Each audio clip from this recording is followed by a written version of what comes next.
స్థానిక ఎన్నికలకు సర్కార్ రెడీ అట వచ్చే నెలలోనే ఉంటాయని సీఎం సంకేతాలు. క్లీన్ స్వీప్ లక్ష్యంగా పనిచేయాలని మంత్రులు ఎమ్మెల్యేలు. ఎమ్మెల్సీలకు దిశానిర్దేశం.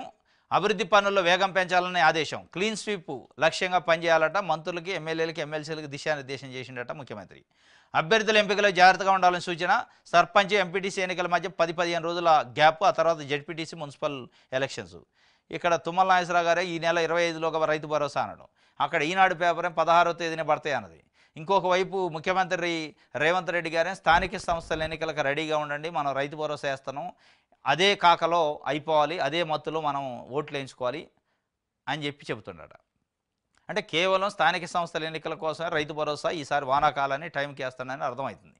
మరి ఎన్నికల ఏక పరిస్థితి ఏంది అనేది కదా భగవంతుడికి ఎరక. ఇప్పుడు సరే ఎన్నికల సందర్భాన ఎన్నికలకైనా వేస్తాడా అందరికీ అనేది కూడా పాయింటే. వేసే అవకాశం అయితే ఉందంటే అనిపిస్తుంది. ఎన్నికలకి లింక్ పెడుతున్నా కాబట్టి తప్పనిసరిగా ఓట్లు వేయించుకోవాలిగా, ఒక పాజిటివ్ వేవ్ రావాలి కదా, పాజిటివ్ టాక్ రావాలి కదా. మరి 100% క్లీన్ స్వీప్ అంటాడు. క్లీన్ స్వీప్ రావాలంటే తప్పనిసరిగా రైతు భరోసా వేయాల్సిందే. దాంతోపాటు ఈ పెన్షన్లు కూడా దెబ్బపడే అవకాశం ఉంది, పెంచుతారంటే పెంచలేదు అనేది. మొత్తానికి స్థానిక సంస్థలపైన దూకుడుగా ఉంది. మరి బీసీ రిజర్వేషన్ సంగతి ఏందో ఇక మళ్ళీ భగవంతుడిని అడగాల. రైట్. లోకల్ బాడీ ఎన్నికలు ఎప్పుడు వచ్చినా రెడీగా ఉండండి అని సీతక్క పంచాయతీరాజ్ శాఖ మంత్రి కాంగ్రెస్ నాయకులు కార్యకర్తలకి పిలిపించారు. వారం రోజుల్లో రైతు భరోసా నిధులు విడుదల చేస్తామని వెల్లడి. మొత్తానికి కాంగ్రెస్ పార్టీ ప్రభుత్వం దాదాపు 20 నెలలు పూర్తి చేసుకోబోతుంది ప్రభుత్వం అధికారంలోకి వచ్చి. ఈ 20 నెలల పరిపాలన చేసినది అంతా ఒక ఎత్తు అయితే వీళ్ళు కేవలం రైతు భరోసా పైన ఆధారపడి ఉన్నారు. ప్రతి మంత్రి ప్రతి నాయకుడు ఏమంటాడు, వారం రోజుల్లో రైతు భరోసా పడిద్ది ఎన్నికలకు పోదాం, రైతు భరోసా పడిద్ది ఏం బాధ లేదు ఎన్నికలకు పోదాం అంటే రైతు భరోసా వేస్తే తప్ప మనకి ఏఆర్ ఓట్లు అనేది స్పష్టంగా వాళ్ళు గుర్తించినట్టు అనిపిస్తుంది. మిగతా స్కీములన్నీ ఉట్టిదే అయిపోయింది.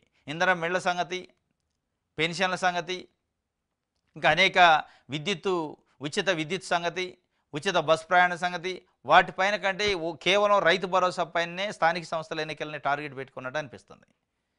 దీని వరకు మొత్తానికి అదే చెప్తున్నాము, వారం రోజుల్లో రైతు భరోసా నిధులు విడుదల చేస్తాం, రెడీగా ఉండండి ఎన్నికలకని. అంటే ఎన్నికల కోసం విడుదల చేస్తున్నామని చెప్పకనే చెప్తున్నారు. రైట్. పార్టీ ప్రభుత్వ పదవుల్లో సామాజిక న్యాయం, సీనియారిటీతో పాటు సిన్సియారిటీని చూసి పదవులు ఇస్తామని మీనాక్షి నటరాజన్ చెబుతుంది. పనిచేసే వారికి తగిన గుర్తింపు ఉంటుందని వెల్లడి.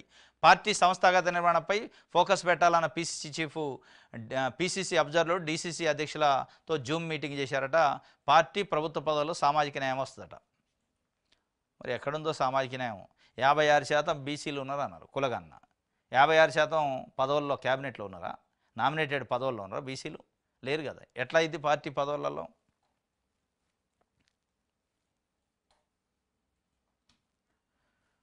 రైట్. నమస్తే.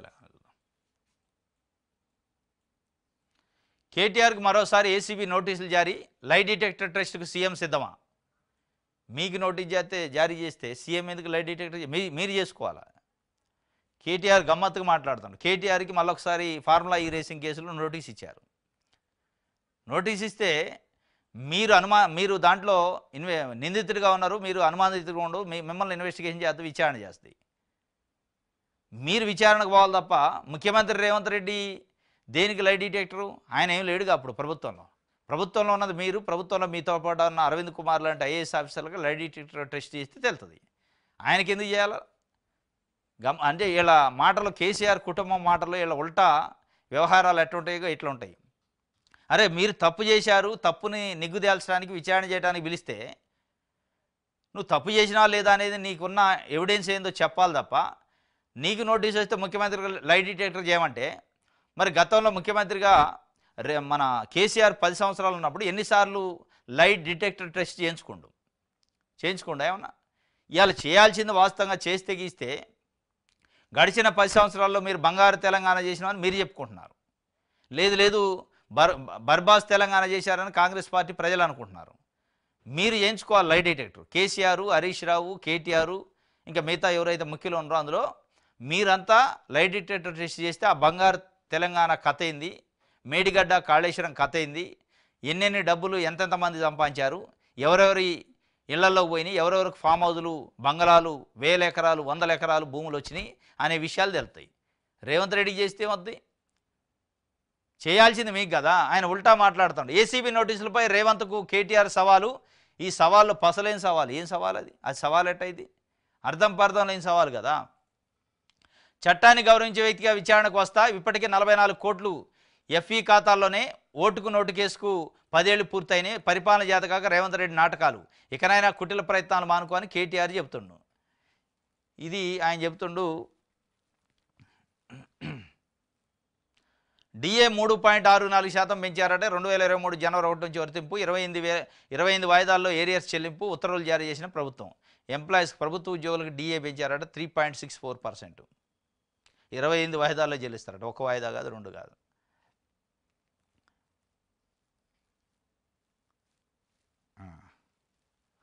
ఇది సాక్షి చూద్దాం.